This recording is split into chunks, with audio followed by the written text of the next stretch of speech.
Okay, so I took the AC compressor off, which is just these 4 bolts here. You got one here, down on the bottom, same thing, one there, one there. Now those are shorter. They're these size. They come in same way as the top ones. So got those 4 bolts out, and all I did, like I said, I've got pressure on my AC compressor, so all I did is slide it forward out of the way. Now you got this bracket, you got a bolt here, you got, probably not going to be able to show you very well, but you got a bolt here and a bolt here, and there's probably several down along the way. I think there's a total of 5 or 6 bolts in this bracket, and they're pretty well hidden, so you just kind of feel around for them. Like I said, one here, one there, and then down below you'll have to feel those. I haven't took the alternator out yet. I took the power steering pump off here. As you can see, there was 3 bolts in it, one here, and one here. These 2 are 12 millimeter. This one is a 14 millimeter, and it's a long bolt. It goes all the way through, and there's a bracket on the back side of it.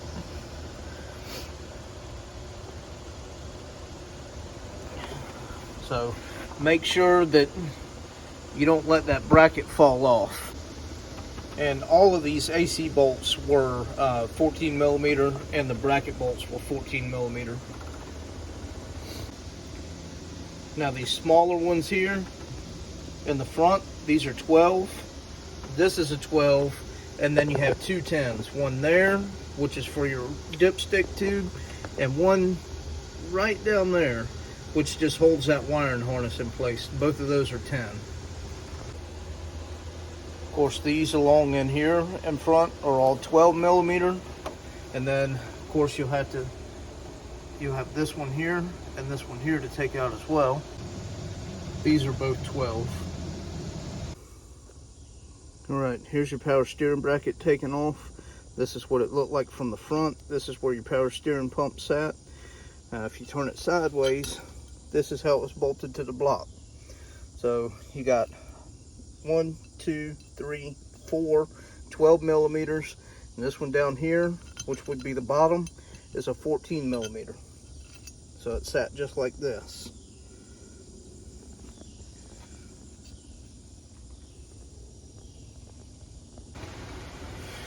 Okay, as you can see, I just took my power steering pump and pushed it up out of the way.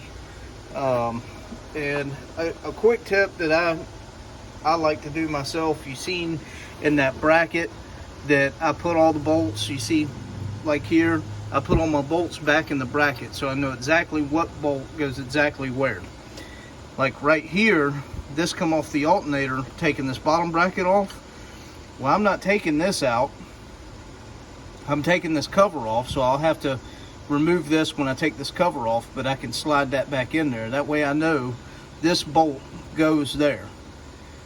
So just a quick tip, like when I take this alternator off, this bolt that I just took out of here, I'm going to take the bolt that I took out of here and put it back in this bracket when I take this bracket off.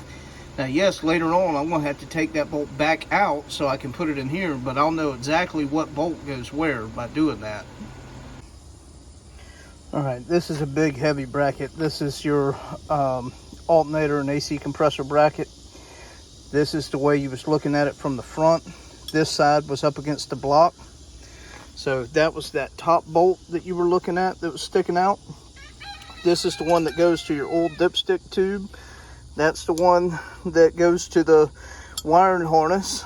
So if you turn it sideways, you'll see this is how it bolts to the block. Now you see these 4, that's where your AC compressor was bolted to, okay? So aside from that, you've got 1, 2, 3, 4, 5 bolts that go straight into the block through this bracket. Okay, now that we got those brackets out of the way, you can see it gives us a whole lot more room. It starts looking a whole lot more like a bare engine block. Now I do have, like you see my power steering pump here, you see the AC compressor here. the alternator there. I have them just sitting to the side because I don't want to disconnect all that stuff and move them out of the way. Especially, you know, my AC still got a charge on it. It's still got Freon in it. My power steering fluid still slap full. So I don't want to, you know, empty all that stuff out because I don't need to. It sits to the side just fine. Now, if you want that stuff out of your way, to each their own, you know, drain your fluid and move it out of the way. But I'm going to leave mine set to the side. It's not in my way because I'm going to be working right there. Now, all that stuff's in my way, but we ain't got to that yet. Anyway, I'm going to share with y'all a big tip here on this harmonic balancer pulley removal. Now, I have seen video after video after video of people struggling trying to get this crank bolt out. And I guess they've just never learned the trick, or they're scared to do it, or whatever. But I'm telling you, every single crank bolt I have ever taken out in my life, I've done the same way. I've never had an issue, and I've never struggled with one. And I simply take a socket and put it on here. Your engine turns clockwise. So you want to set your socket wrench to where you can loosen this. Okay, so you can see what I got going on here. So me knowing that the engine's going to spin clockwise, and I want to loosen this bolt. So I'm going to set it to where when I do this little trick, what I'm going to do is hit the starter. And the starter is going to spin this engine clockwise. When it does that, in order to loosen this bolt needs to go that way, right? So what I'm going to do is I got my ratchet sitting here. I'm sorry, I got my breaker bar sitting here. And I got a cheater bar on it, and it's down hitting the concrete. So this isn't going to go anywhere. So when the starter spins, it's going to spin this engine, but this is going to sit still. Which means all I'm going to do is bump my starter, and this thing's going to come right loose.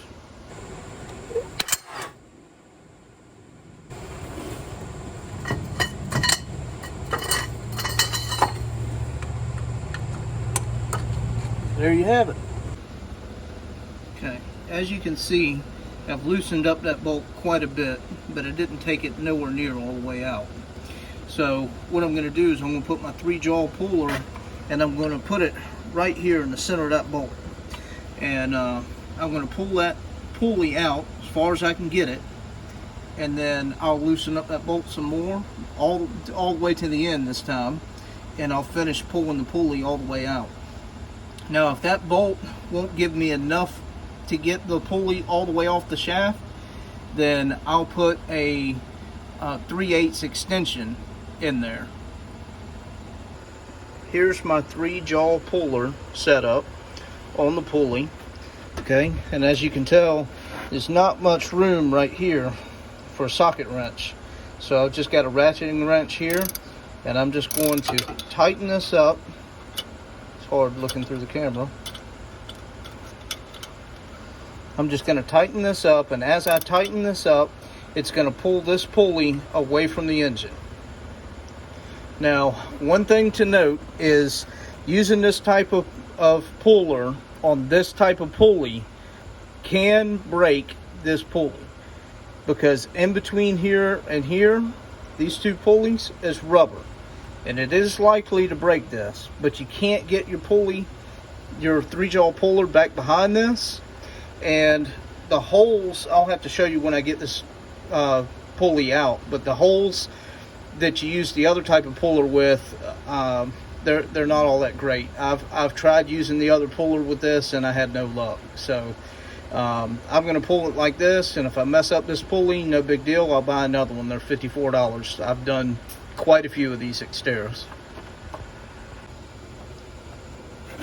Now, what I like to do is put a little bit of tension on this pulley, and then spray some WD-40 back behind it.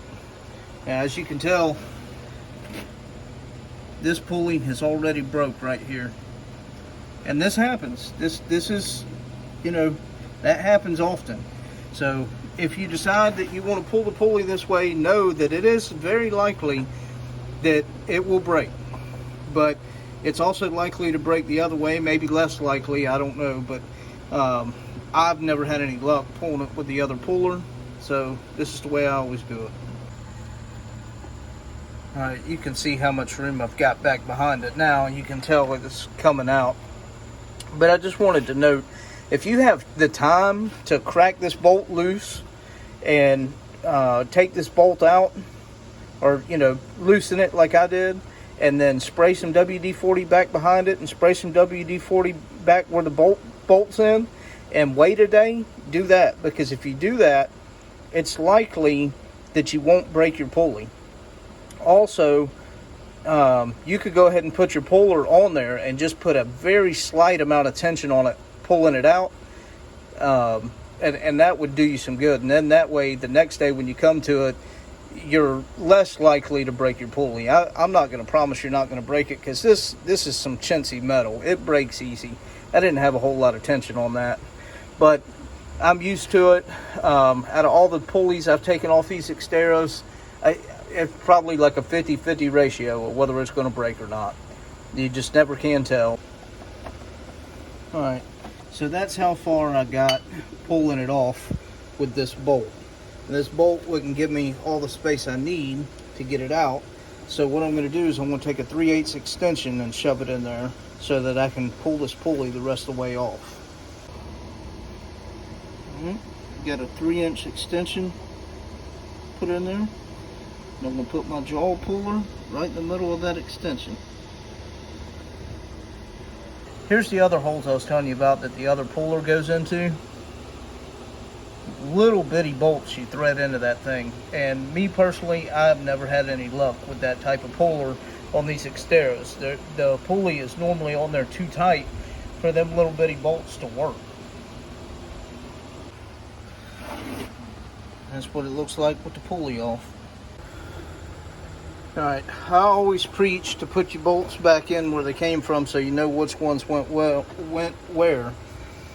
Especially on this bottom dust cover, these bolts are all different kinds of sizes. So you can see I got them all loose, but they're all still where they go. I'm going to take them out one at a time, and I'm going to leave them in that cover where they go. And I'm going to lay that cover down with all the bolts where they go. Alright, here's what it looks like with the cover off. Now, this right here, this is nothing more than a washer, also a retainer that keeps that belt in place. And you gotta just turn it around until you find the keyway. I've passed it. Okay, so you line that little notch up with the keyway and the crankshaft that's down on the bottom there. And take that off. And now we can take this belt off. Alright, that's the tensioner right there. This is a 14mm nut that you can tell I've already loosened. And once you loosen that, you can see the tensioner will move. So now you can take the belt off. Just slide it right on off. Alright, now we got that belt slid off, and I can hear some of y'all screaming already. What about the timing? You didn't set the timing. Well, the engine is in time. It's not set at top dead center, and all the timing marks aren't aligned with the timing marks for top dead center, but the engine is in time. It was timed already. So as long as you don't go moving anything around, none of that matters. What we're going to do is we're going to take these heads off, and after we take the heads off, then we'll set the time on the crank down here, and when we put the heads back on, we'll set the time on the heads, and we'll set the time with the distributor. So we'll do all that when we put it back together. Right now it's not important. Alright, so here we got the valve cover off, and all it was screws, Phillips head screws all the way around. You can see these holes here. That's all it was, Phillips head screws all the way around. And they're a big fat Phillips head, and the screws are very soft, so make sure you use a fat head on the Phillips, and you know, even one of those that's got the black tip on it on the end if possible. I couldn't find my big one with the black tip. So, but anyway, that's all it took to get that off.